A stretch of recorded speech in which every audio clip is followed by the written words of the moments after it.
বা গরু যখন আপনি গোড়া ঘাস দিবেন খেতে চাবে না, ডাঁটাগুলো শক্ত হয়ে যায়। আর যখন আপনি এভাবে কাটবেন তখন কিন্তু একবারে এরকম কাটে মিহি হয়ে যাবে, তখন কিন্তু এই ঘাসটা যখন গরুকে দিবেন আরামে খাবে।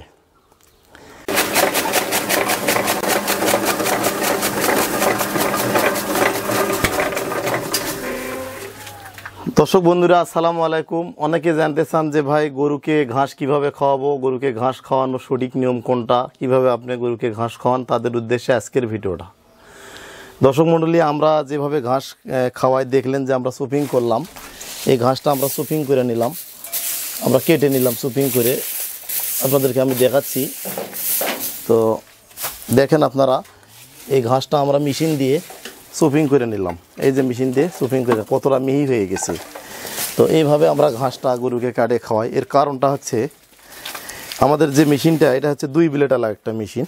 এই পাশ থেকে দেখান, এই পাশ থেকে দেখান মেশিনটার, এই যে দেখেন দুইটা ব্লেড, এই যে এই ব্লেড। এটা হচ্ছে ইন্ডিয়ান পূজারি একটা মেশিন। এটা সবচেয়ে ভালো, কারণ কি অনেক ধরনের মেশিনই রয়েছে, পাওয়া যায় বাজারে, কিন্তু এই মেশিনটা সবচেয়ে ভালো আমার মনে হয়। এটা দিয়ে আমরা ঘাস কাটি, আর এটা দিয়ে ঘাস কাটার সুবিধাটা আপনাদের মাঝে এখন আমি কথা বলতেছি। তো এটা হচ্ছে একবার মিহি হয়ে গেছে দেখেন। তো এভাবে ঘাসটা কাটলে উপকার যেটা হচ্ছে, অনেক সময় কি যাদের খামারে গরু কম থাকে, কম গরু থাকলে ঘাসের জমি বেশি বা ঘাস বেশি, সেক্ষেত্রে আপনারা কি করেন, ঘাসটা বয়স হয়ে যায়, বুড়ো হয়ে যায়।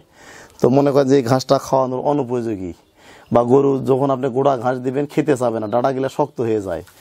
আর যখন আপনি এভাবে কাটবেন তখন কিন্তু একবারে এরকম কাটে মিহি হয়ে যাবে, তখন কিন্তু এই ঘাসটা যখন গরুকে দিবেন আরামে খাবে।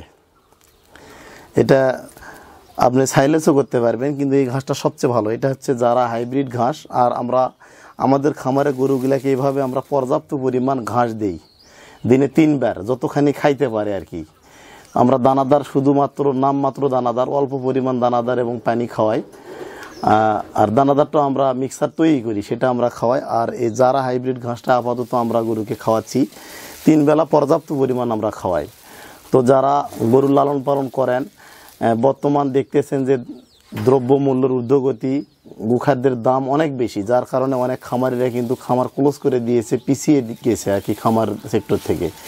তো তাদের উদ্দেশ্যে আমার পরামর্শ থাকবে, ভাই আপনারা নিজে উদ্যোক্তা হন, নিজে পরিশ্রম করেন, ঘাস লাগান, ঘাসের চাষ করেন এবং খামার সমৃদ্ধি করেন। আসলে ঘাস চাষাবাদ ছাড়া খামার করা আসলেই সম্ভব না, আসলে অসম্ভব। তো যারা নতুন উদ্যোক্তা রয়েছেন এবং যারা প্রান্তিক খামারি রয়েছেন এবং যারা ছোট আকারে খামার শুরু করেন, তাদেরকে সফল হওয়ার জন্য যে কাজটা করতে হবে সেটা হচ্ছে নিজের জমিতে নিজে ঘাস চাষ করতে হবে। আর এই যে দেখতেছেন শরীরে ঘাম, আসলে শরীরে ঘাম যদি আপনি ঝরাতে পারেন তাহলে আপনি সফল খামারি হতে পারবেন। তো এই ছিল আজকের ভিডিও। যারা খামার করতে চান, যারা সফল খামারি হতে চান, তারা অবশ্যই পরিশ্রম করবেন, নিজের গরুকে নিজে শ্রম দিবেন, সময় দিবেন এবং যারা ঘাস চাষ করবেন, এতে করে খামারের অনেকটা লাভবান হওয়া সহজ হবে। তো আজকের ভিডিওটা এই পর্যন্তই। অবশ্যই ভালো থাকবেন, সুস্থ থাকবেন, আমাদের চ্যানেলটা সাবস্ক্রাইব করবেন। সকলকে ধন্যবাদ। আসসালামু আলাইকুম।